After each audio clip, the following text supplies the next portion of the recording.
143টা সিটে আমাদের A grade, আমরা এই গ্রেডে আছি, এরপর বি, এরপর সি। কিসের 143? মহিলা আসন সহ 350 আরো যদি কোনো সিট থাকে সেগুলোতে আমরা এগিয়ে আছি। হিসাবের ফু সম্বন্ধে তোর কোনো আইডিয়া আছে? হিসাব এমন ফু দেবে একদম আরশে আজিম থেকে বাংলার জমিন পর্যন্ত সব ভোট গায়েব হয়ে যাবে।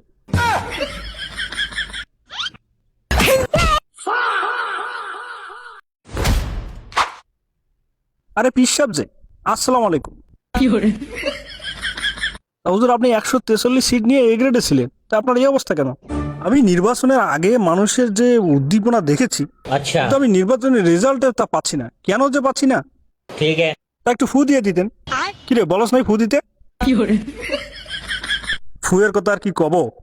সারা জীবন দেখছি মানুষ এসে হুজুরের কাছে দোয়া চায়, আর আবার নির্বাচনের আগে দেখলাম হুজুরই মানুষের কাছে দোয়া চাইতেছে।